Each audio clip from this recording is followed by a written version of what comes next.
I was just along for the ride. Yeah, it was awesome. Go ahead and call the Livingston Municipal Planning Commission meeting to order.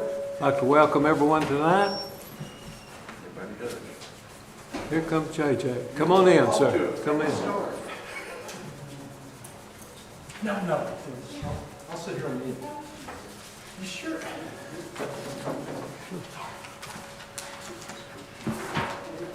JJ is here. Oh, We're on the road with it. Sure.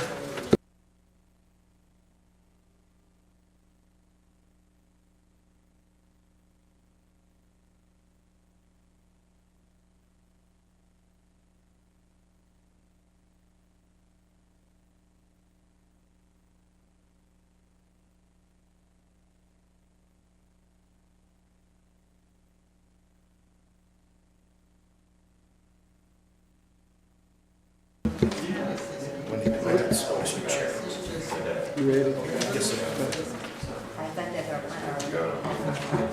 We're going to move on to item number 2, approval of the April 24th minute, 2023 minutes. I'm going to need a motion. If they be approved as written. I'll make a motion, approve it. Rick McDonald, I need a second. JJ? Can I have a question first? Make a statement on that. I thought we approved item 3 from last week contingent upon further assessment. That's the one with the sinkhole. And I didn't know if that got withdrawn or what. When I read through that today, I was wondering if that wasn't the case. We approved it upon contingent. My recollection to that, JJ, was that it would be approved, however, the sinkhole would be addressed before final approval was granted. Now, if that's not how you guys remember it, then I can rewrite it. But, you know, upon assessment, what assessment would that be? Contingency, not assessment. Contingency that gets addressed, because that is a major issue. That's it's going to require an aquatic resource alteration permit, and that's a big deal. So you would like it reworded than what it is in the minutes? Yes, please. To where it's What a would contingency. what would you like it to say, please? Contingency, contingent upon further assessment and final approval. From who? So contingency upon assessment from?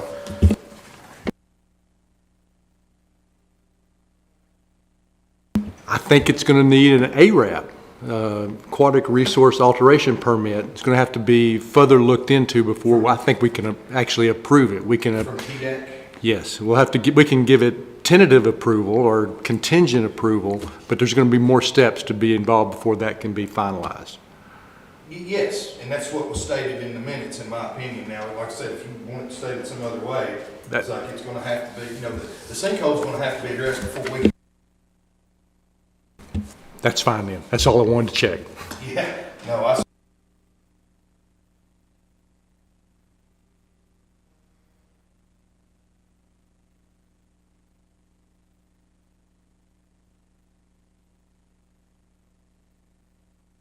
No, that's fine. Maybe I was just jumping along to the bottom here for approval, and it kind of made me a little nervous.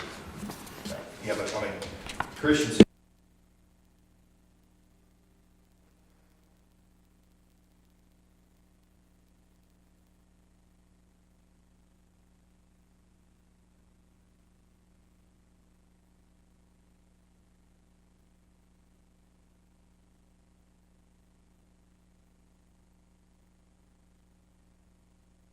Sorry to hold things up. I just wanted to make sure. No, I'm glad you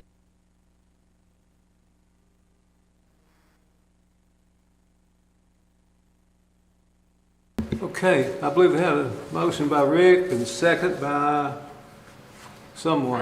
Bruce, okay. All for, let me know by saying aye. Aye. Those opposed, like sign. There is none. Motion carries. Thank you. Item 3, consideration of final subdivision plat of property located on South Hillcrest Drive, Hyder Division. Yes, sir, Mr. Chairman.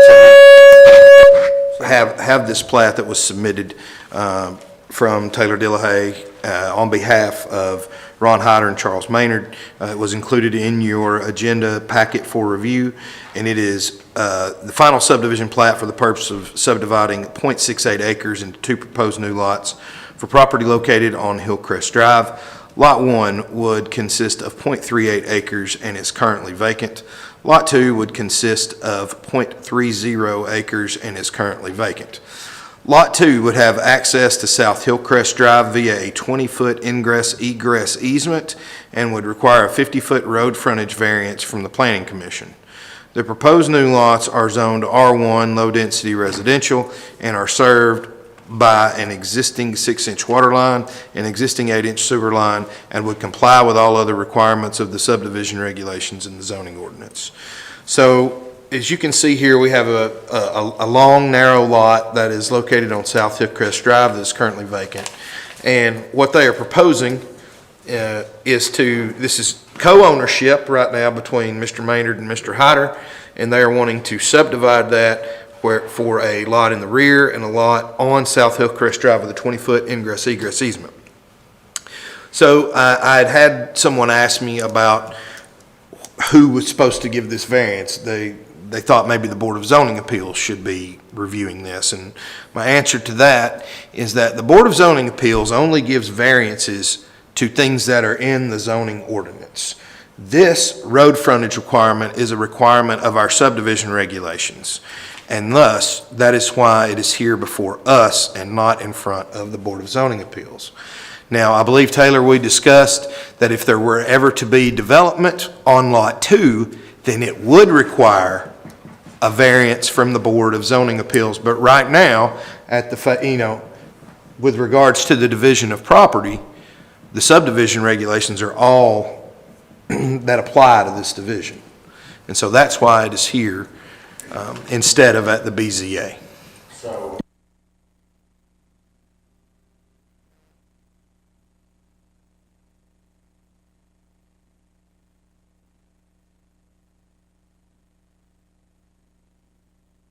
and also, if approved, Lot 1 can be built on as is with no variances as long as they fit within the use requirements of the R1 district and the setback requirements of the R1 district.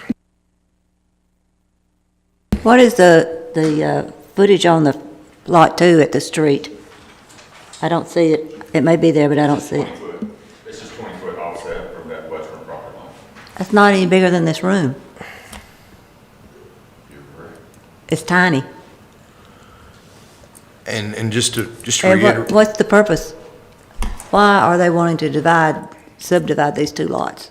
What's the purpose? We don't want anybody to build on it, for one thing. I mean, I just wanted to be able to access back the street across the lot, because when I have trees trimmed behind my house, that's how they come in. Like the buckets, and that's something we use the Leon, and we bought it from Leon, and we just want to divide it. We'd like to, Tommy would like to neuter it where there could anything be built on. I mean, we don't have any intention of building anything. I just want to have access from the street. Okay, thank you. That's my.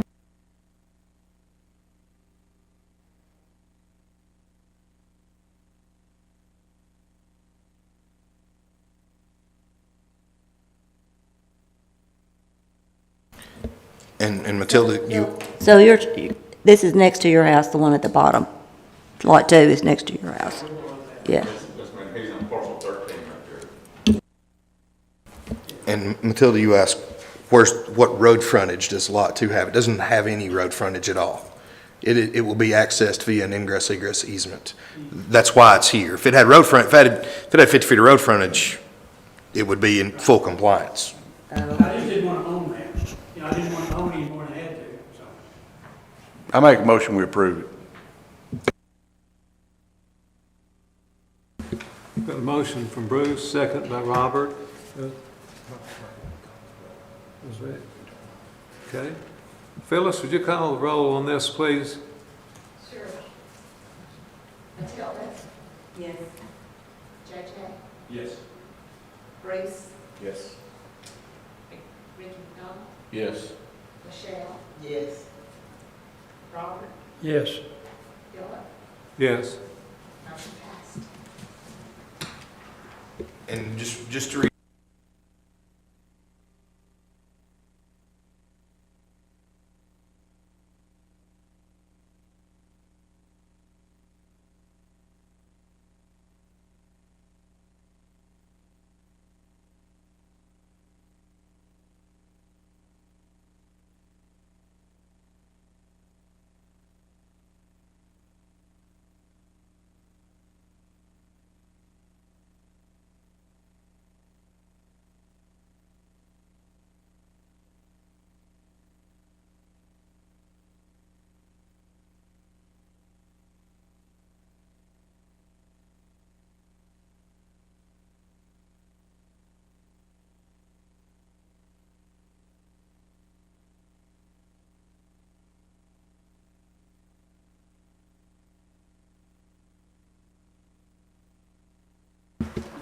Item number 4 is training, new state law, regulation, public comments, and public meetings.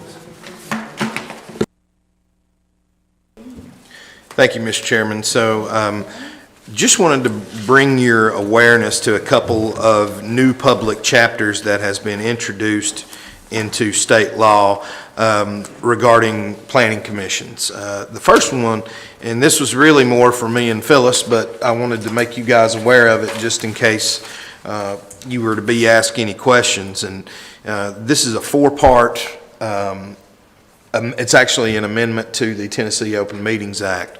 And so the 4 parts are, this bill requires the governing body to make available to the public at no charge an agenda of the upcoming public meeting of the body that clearly describes the matters to be discussed at the meeting in a place accessible to the public a minimum of 48 hours prior to the meeting. However, this bill authorizes the governing body to act on matters not listed on the agenda, if the governing body allows it by bylaws, its rules, and other applicable state law. So just to get into that a little further, whenever I send out my agendas going forward, at that point, Phyllis is going to then upload that agenda to the city website. And then also, Phyllis, I do think for those that do not have access, we would post the agenda here at City Hall. And as that last sentence said, it'll be a minimum of 48 hours prior. We typically send ours out 5 business days before the meeting, so that would be plenty of time to comply with state law. So, for example, in a worst case scenario, if our meeting's on a Monday, it would need to be posted on Friday before the meeting. So just know that we'll be doing that going forward. And then, but it also states that we can act on other business as necessary. So just because an item isn't on the agenda doesn't mean that we can't talk about it, discuss it, or even vote on it. So that's number 1. It says number 2, to make available to the public at no charge supplemental meeting documents in a place accessible to the public for a minimum of 48 hours prior to the meeting. And so basically what that means is any plats that are associated with the agenda, my agenda review, things of that nature, just anything that I provide to you all, it also be made available to the public. Number 3, to make supplemental documents not otherwise confidential pursuant to state or federal law publicly accessible when they are given to the governing body members if such documents are not available to such members 48 hours prior to the meeting. And that would be an instance of if someone maybe didn't have a plat ready or had an amendment to a plat that they provided us at a meeting. If someone in the audience requested access to that, we would need to give that to them. So anything that's not, anything that's provided to us less than 48 hours that maybe we wouldn't be able to put on our website. And then finally, it says to promptly provide copies of its agenda and supplemental meeting documents at no charge to a citizen who requests copies, and to have a reasonable number of copies available at the meeting. This bill provides that a governing body can comply with the public accessibility requirements described in 1 through 3 by publishing the agenda and supplemental documents on its website. So, you know, basically that just means that we'll need to have a couple of extra copies, hard copies of the agenda and the supplemental documents here at the meeting that if requested by a citizen, we can let them have it. And so I typically bring extra copies. Phyllis brings extra copies. We've we've really been doing that before. So that's something that we've already been doing.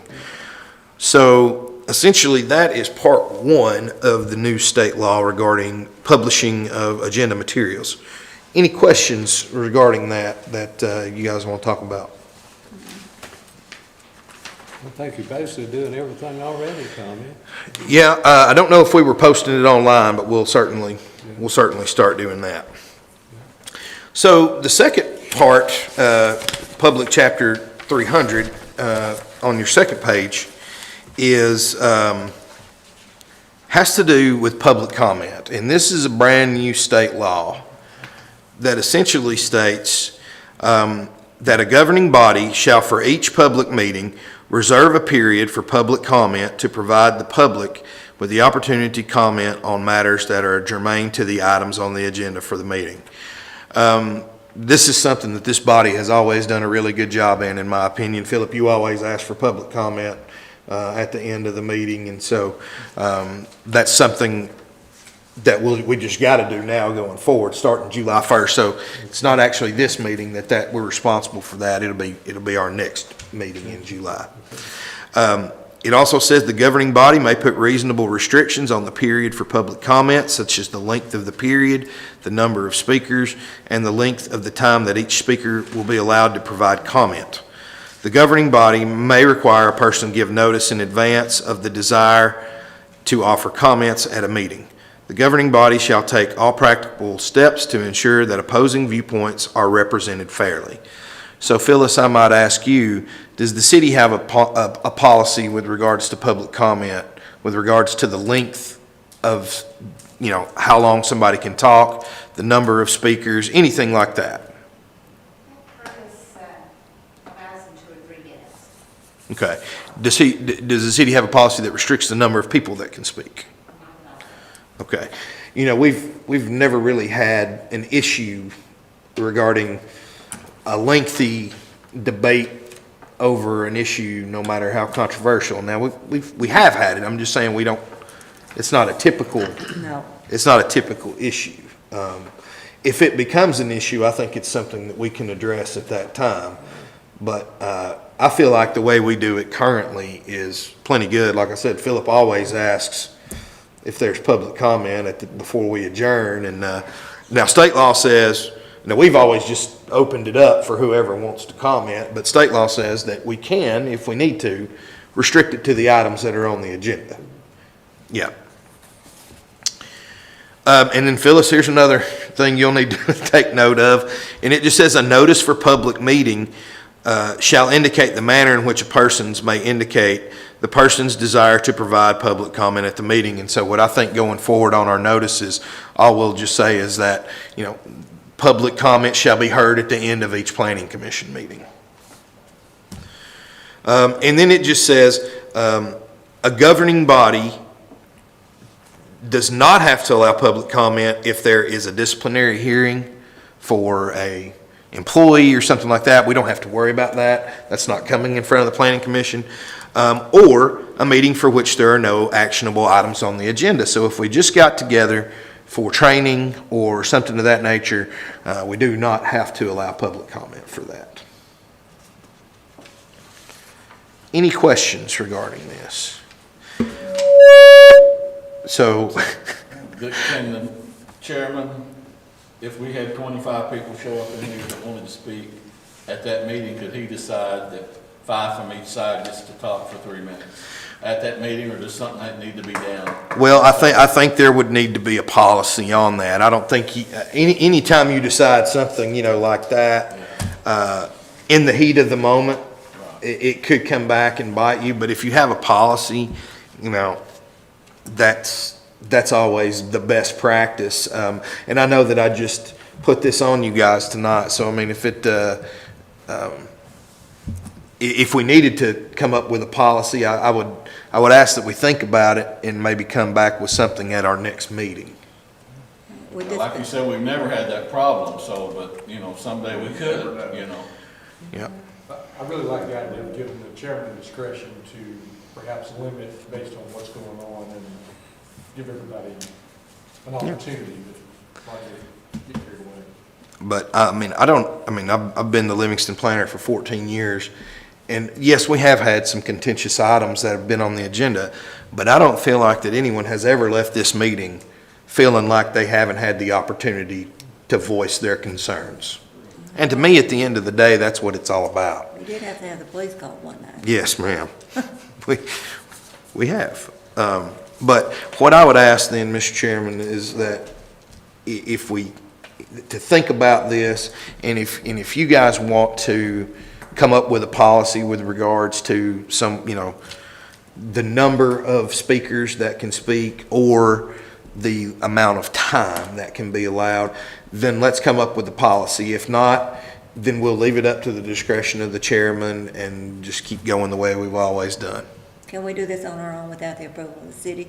Yes, because it is for the planning commission. The city council has their own, but if the city has a policy, I think we should follow that. That way we're on the same page. But I feel like that, the chairman of the planning commission has the discretion of who speaks at these meetings if they're not on the agenda. And so, but if city council or the town of Livingston has a policy with regards to public comment, I don't think we should stray from that. I think we should stay in line with what the board has set.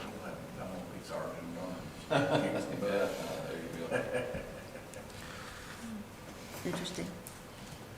Any other questions on that? All right, this concludes that, Mr. Chairman. Mr. Stevens is here. I don't know if he has business with us or not. He's here in the audience, though.